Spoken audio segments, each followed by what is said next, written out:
the special. There is your Fighter of the Year for '98, Floyd Mayweather Jr. I couldn't believe I was world champion. I dropped to my knees and just gave thanks to God because he made my dream come true. Boxing has always run deep in the Mayweather family bloodline.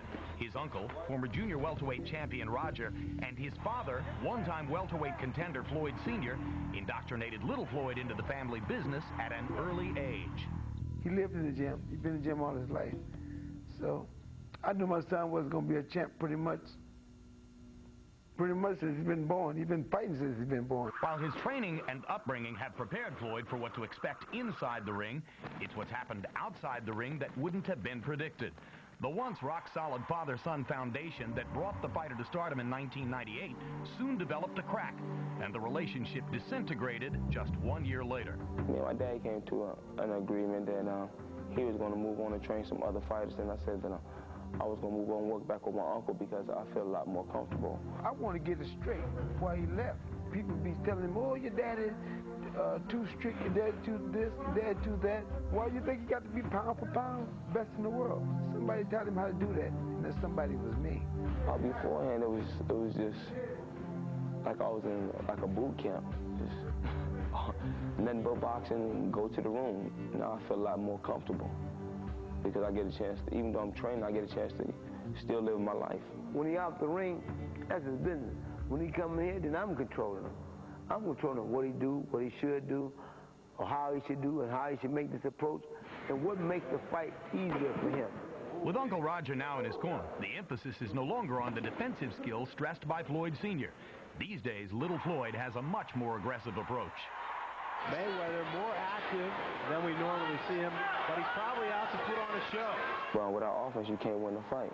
Either I beat the opponent by unanimous decision, or I slowly break my opponent down and stop him.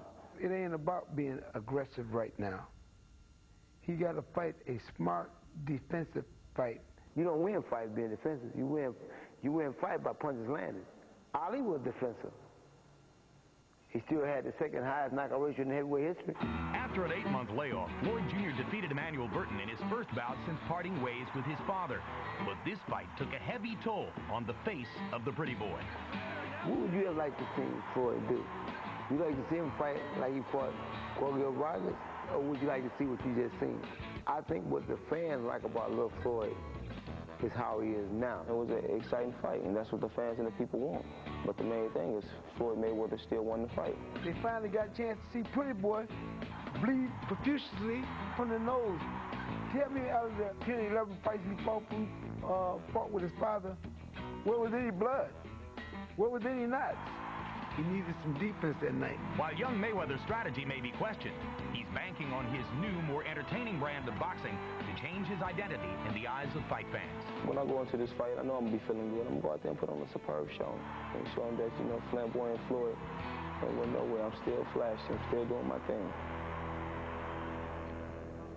All right, George, the difference in philosophies could not be more graphically presented. And now, trained by Uncle Roger, the offense advocate, Floyd gets ready to face a big puncher in Diego Corrales. Would that be the right style for him to choose tonight? You know, both father and uncle are profound in their teaching. So you can believe they've made an impact on this guy's amateur and professional career. So he's probably a student of both doctrine. And so I think we're going to see it all. But it's all inside of him now. They don't need to talk to him much these days. And the fact is he's skilled enough to do either. He's got it all because they've put it into him. They've done an excellent job. Brilliantly trained young fighter. Meanwhile, Larry Merchant, there's tremendous bad blood between these two guys, and they have publicly expressed it over and over going into the fight. What's the source of all the bad feeling? Floyd Mayweather Jr. is a brilliant young lion who put thorns into his own paws.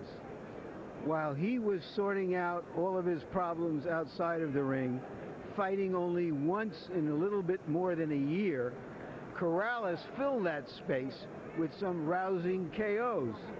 Mayweather came back, found that his popularity and his prestige had declined, and suddenly he decided that he was no longer going to be the pretty boy Floyd. He was going to be a snarling Floyd.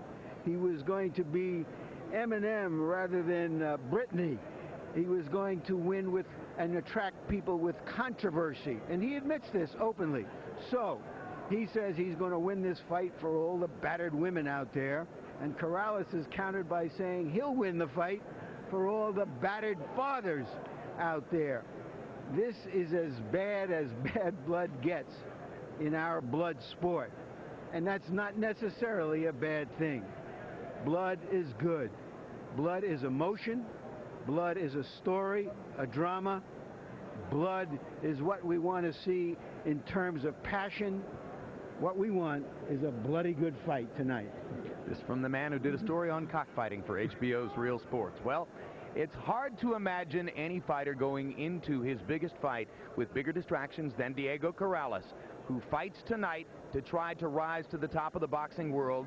12 days from now, goes into court to face charges that he beat up his pregnant wife, and eventually the baby will be born. But here he is.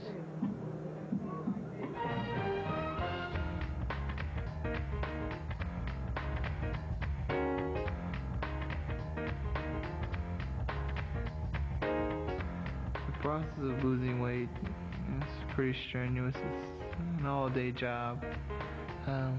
Starting off around 7 in the morning, you got your physical endurance or weight training, depending on what day it is. After having trouble making the 130-pound weight limit in 3 previous fights, Diego Corrales was prepared to move up to 135. But he left the 130-pound door open for just one fight. Anytime, I'm ready and willing. Junior lightweight, I don't care. After the Manfredi fight, when they brought it up, he just said, I'll fight him 130, 135, wherever, anytime, any place, anywhere.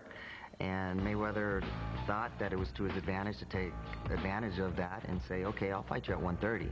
Nutritionist Alex Ariza has been brought into Corrales' camp to help make the transition back to 130.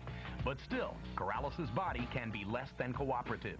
Diego's 6'1", and he's 23 years old. So his body's ready to grow into that. And for this fight, it's becoming a little bit more difficult. So we really have to watch him daily and be real meticulous with his nutrition. It's not that bad. You just have to monitor what you're doing.